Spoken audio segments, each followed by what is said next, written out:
and he was authentic, that's when it made it so much easier. See, when we're authentic, when we live authentically the way that God made us, so who we are, that's when other people see God. That's when other people experience him when we do that. What that means is being authentic means using your gifts, using the things that God gave you to be that way. Maybe you're musically inclined, okay? Maybe you just see music and understand it. I'm right here. I'm not the person that will ever be up here leading worship.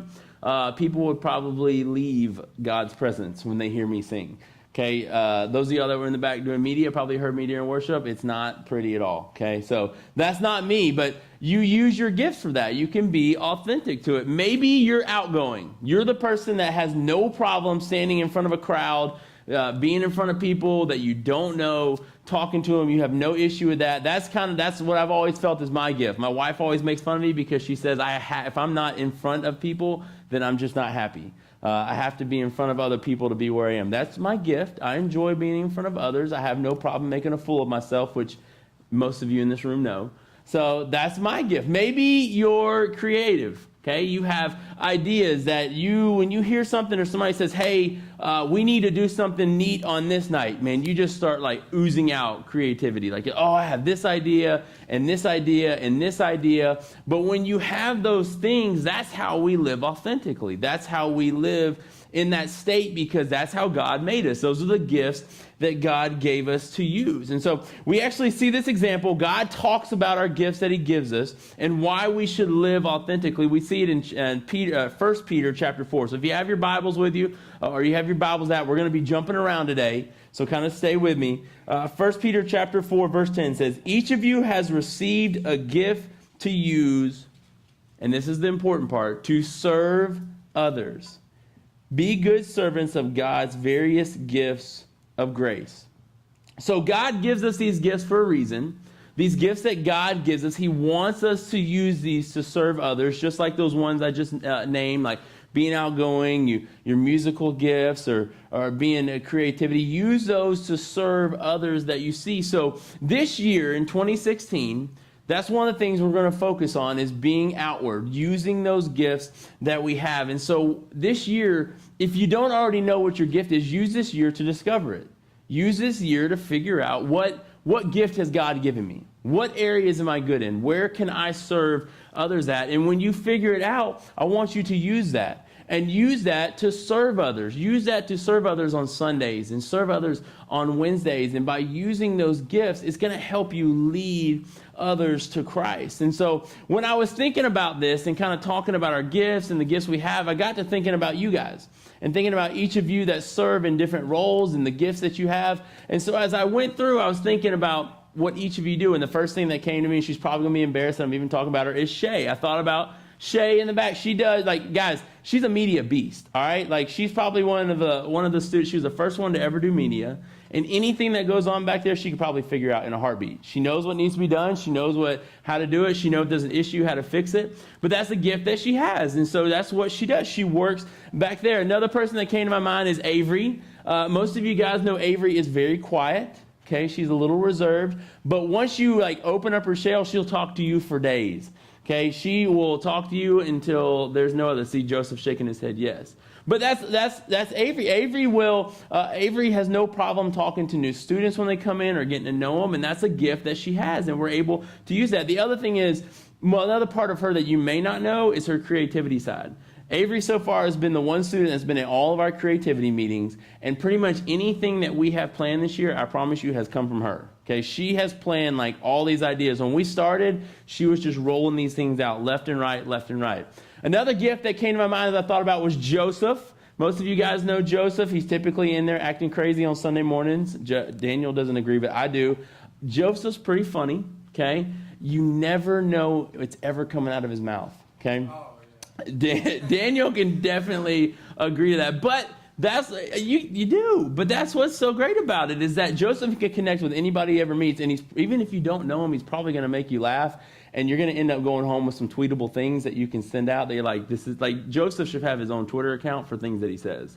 So it's pretty, and It's called your Twitter. There you go. But, I mean, it is. It's a gift. You're able to connect with people, and it's cool that you use that. You use that on Sunday mornings. Another one came to mind was Sam. Sam, you're the first student that's ever been up here on a Christmas Eve experience. You're up here. You led a worship song on Christmas Eve, okay? That's adults. That's grandparents. That's kids. All this stuff. That's a gift that you use, and you're using it to serve other people. And another one that came to mind is Daniel, okay? Daniel's probably the most outgoing person in this room. And you guys know sometimes he talks a little bit too long during transition. Most of you guys know that Daniel marks his home on the rabbit hole. Have you guys ever heard that when you go off the beaten path, you jump down a rabbit hole? That's Daniel. He'll start going on something and you'll be like, what is he talking about? So you can see everybody in the room kind of whispering, but Daniel connects with everybody. But the other thing that's cool about Daniel is I promise you there's not a person in this world that he doesn't want to show Jesus to. Daniel puts that on his Connect card every single week. I just want to be able to reach the people in my school. I just want to be able to reach my friends. And so that's just a few examples of gifts that each of you have and that you're using this year. God gave you gifts for a reason, so use them.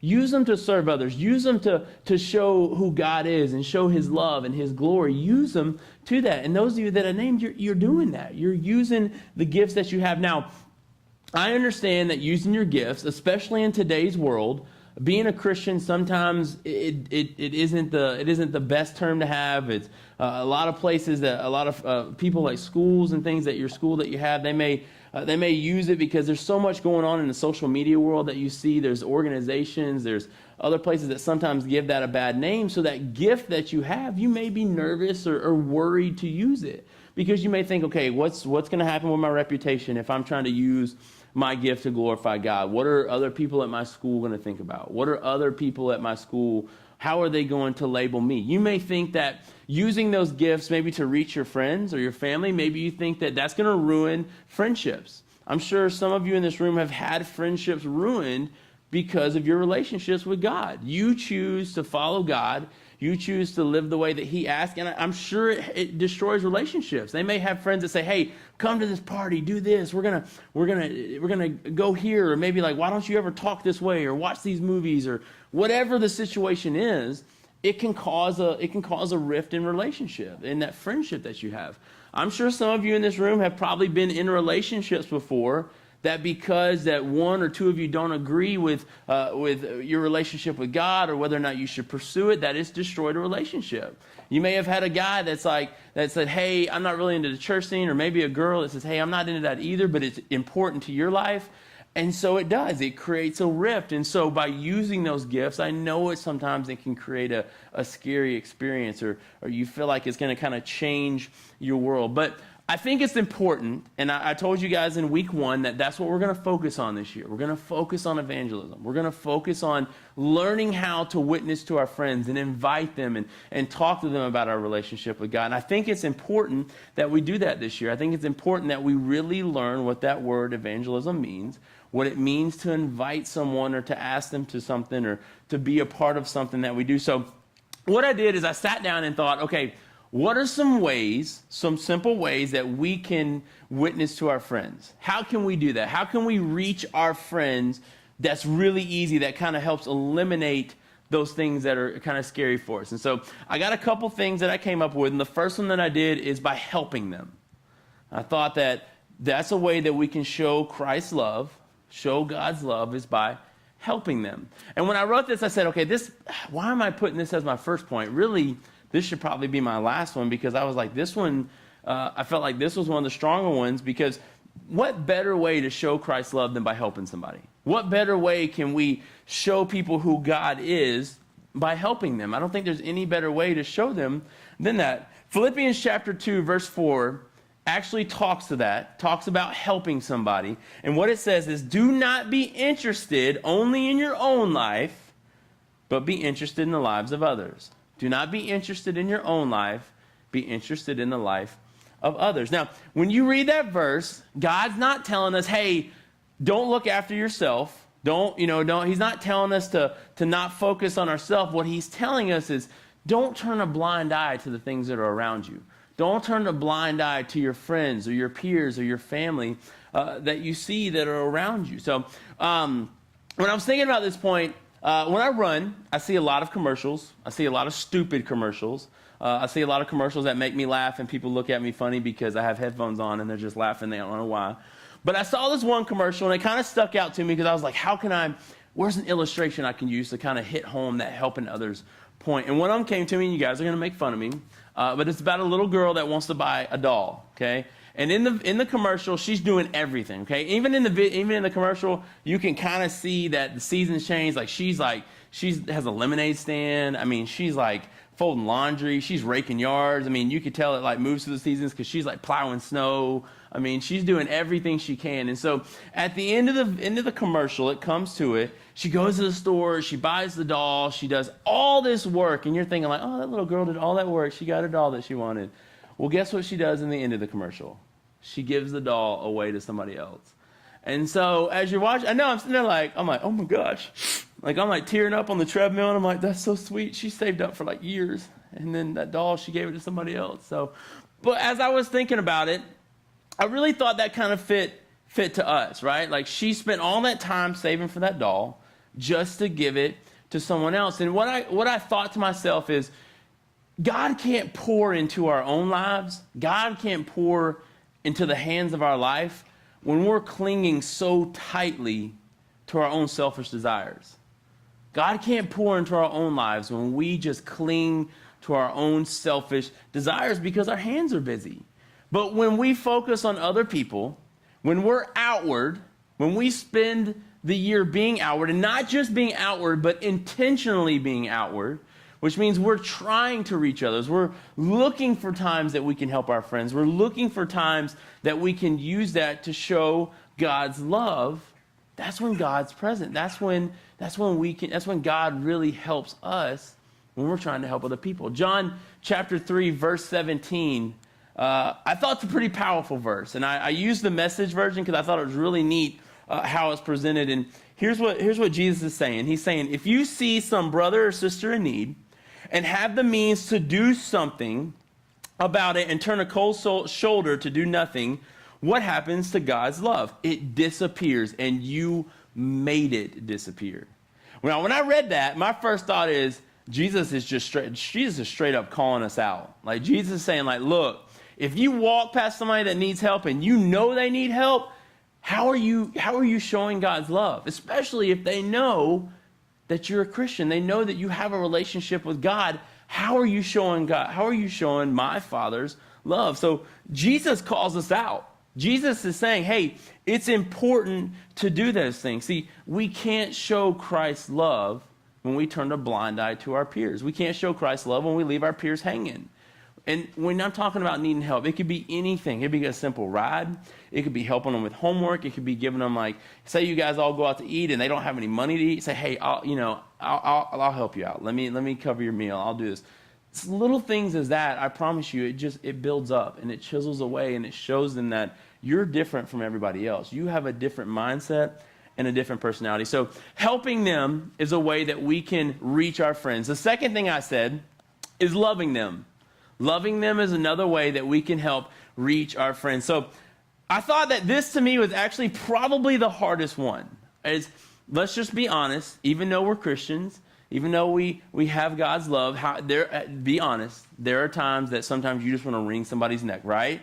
Whether they're friends or enemies, you have times where you just want to wring somebody's neck. I think it can be one of the hardest parts about showing God's love. Now, it's easy to show our friends love, even if they're messing up, even if they're doing something they shouldn't be. Okay, it's easy to love them through that.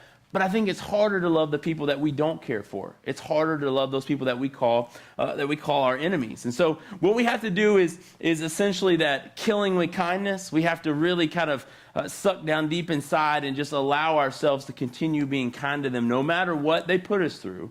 We got to do that. When I started working at Greystone, there was a lady that tested every inch of my faith. And I mean, seriously tested every inch of my faith. Now, she was there for about 3 years. And the first 2 years, I want to do everything I could to get rid of this lady. Like, guys, she was probably the most horrible person I've ever met in my life.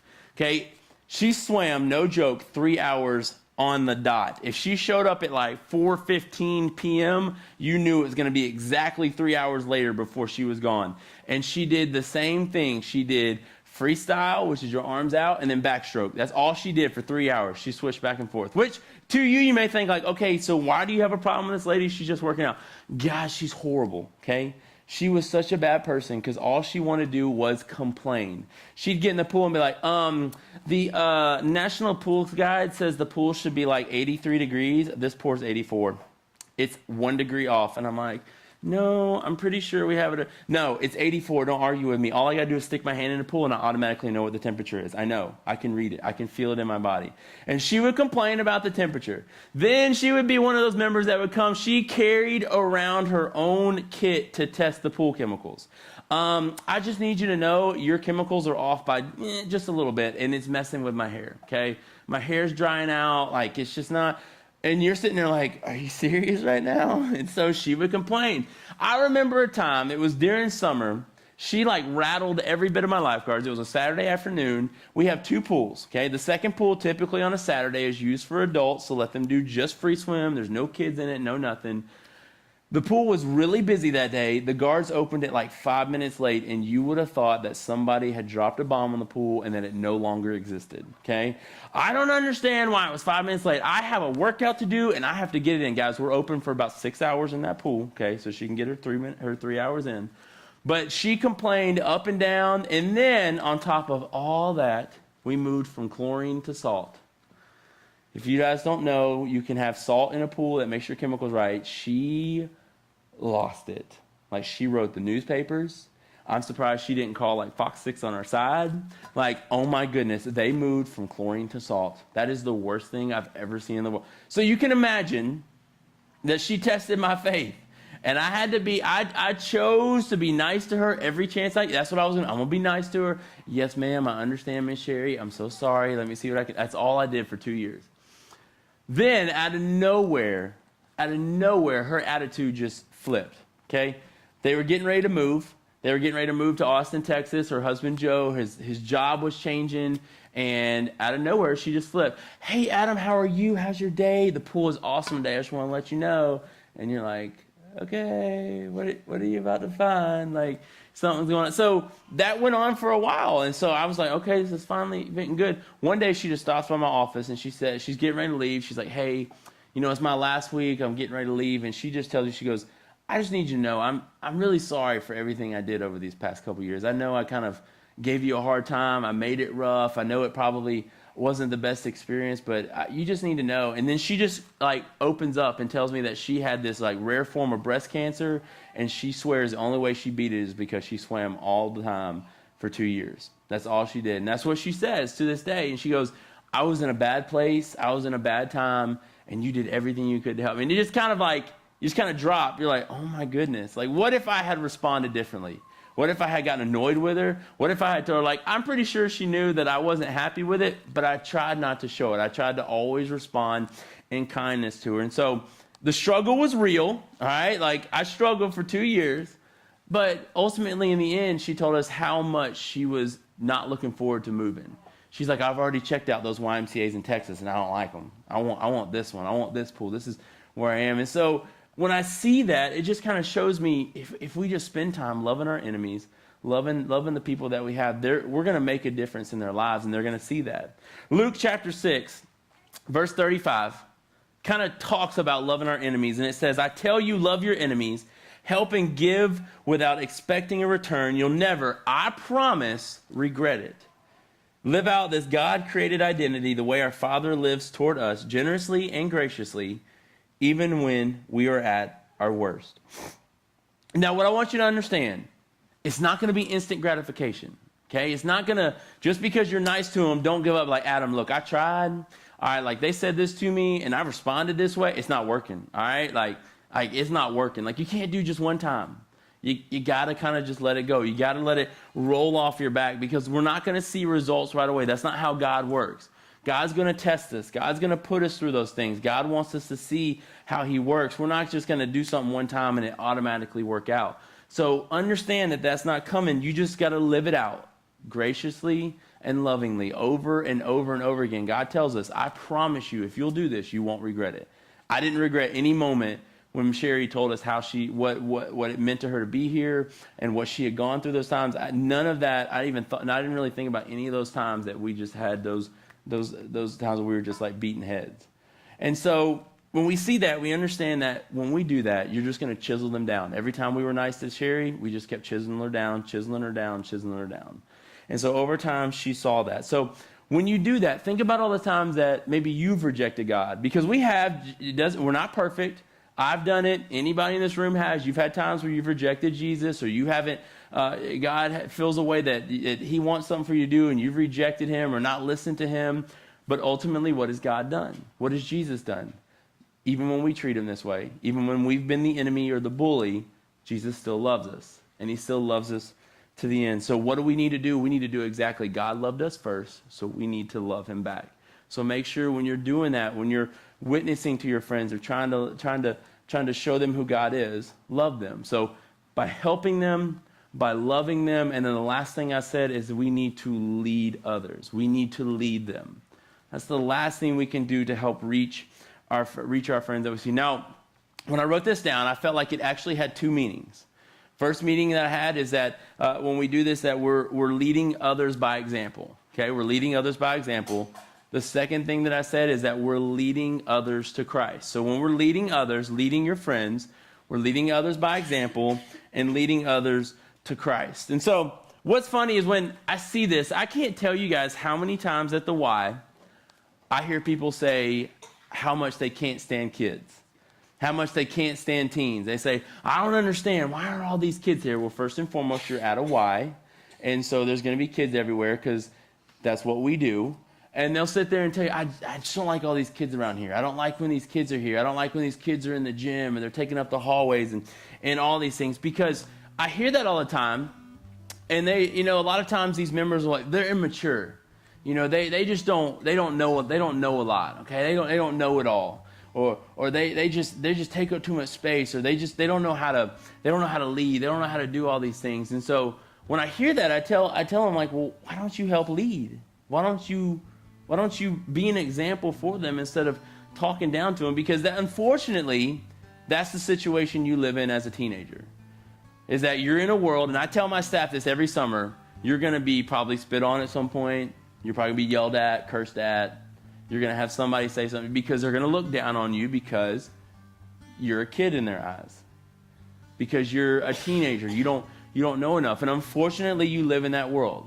You live in a world where they don't view teens as the way they should. They don't view teens as leaders. They don't view teens as world changers. They just think that you take up space and that all you want to do is be on your phones and social media and this and that. But when I hear this, I think to myself, it couldn't be further from the truth. That you guys have every bit in you to be leaders. I've told you since day one, you are world changers. You're going to change the world. You're going to affect the world. You're going to change everything around you, because one day you're going to be that next group of people that's going to have students under them. That's going to have kids under them. You're going to be that next group that leads in your churches, in your schools, in your jobs. You're going to lead to that. That's what you're going to be. So we need to practice now. We need to go ahead and lead others. The last verse that I have for you that I want to leave you guys with tonight, 1 Timothy chapter 4, verse 12. And here's what it says. Don't let anyone treat you as if you were unimportant because you're young. Instead, be an example to the believers with your words, your actions, your love, your faith, and your pure life. That's what God's telling us. That's what Jesus is telling us. Don't let anyone ever talk down to you because you're young, because you have just as much inside of you to be leaders as anyone else. And that's what I want to challenge you guys to do this year. In 2016, be leaders. Lead in your church. Lead in your school. Lead with your friends. Have those leadership qualities. Learn what it means to evangelize, to pull your friends in, to to witness to them. No, it's not all that yelling, screaming, and trying to make people pass out in the name of the Lord. That evangelism, that's how you witness to your friends. That's how you show your friends who God is. That's how you show your friends what it really means to be a Christian. And so, as we end the series and we end this tonight, I want you guys to take all that we've talked about, that discipleship, that evangelism, use it in 2016. You heard me say it the first week, that this can be the best year of your life if you make it the best year of your life spiritually. Use that this year in 2016. I want you guys to go ahead and bow your heads with me. As your heads are bowed, I want you to think about those three things right now. Think about some friends that you know you could do that with, a friend that you could help, a friend that you could love, a friend that you could lead. I want you just to take a moment and just think through everybody that you encounter every single day. Friends that you text, that you Snapchat, that you talk to, that you send messages to, those people that we encounter and we interact with all day, every day. And how can you do those three things? How can you help them? How can you love them? How can you lead them? And as you do that, as we lead by example, how can we ourselves do that? We can lead by example by having that relationship with God, choosing to have Christ in our life, choosing to have Christ in our hearts, choosing to open our hearts to Him and giving ourselves fully over to Him. If you haven't done that before, you haven't made that decision, I challenge you to do that tonight. Just like that we read in that Bible verse, I promise you, you will never regret it if you do. If that's a decision that you're ready to make that commitment, to chase after God, to have that relationship with God, I challenge you. Just raise your hand so I can spend this week praying for you, showing that you're ready to make that commitment, that step. Or you can even mark it down on that Connect card that Daniel talked about. That if you want to make that decision, that you want to have that relationship with God in your life. God, I thank you every single week for these students that are here, that give their time to be here, to learn about you, to grow more in you, to know who you are. And God, I pray that 2016 is going to be the best year of their life. I pray that this year that, God, they just chase after you. They make it the best year of their life spiritually. And by doing that, God, that they're on fire for you. They're chasing after you. And God, just like we looked at and talked about tonight, I pray that you put people into their lives that they can help, they can love, they can lead. Present those people to them, God, that they have that opportunity to do that. God, we thank you for another year. Thank you for the opportunities you give to us, and thank you for all the plans that you have in our life. In your name we pray. Amen.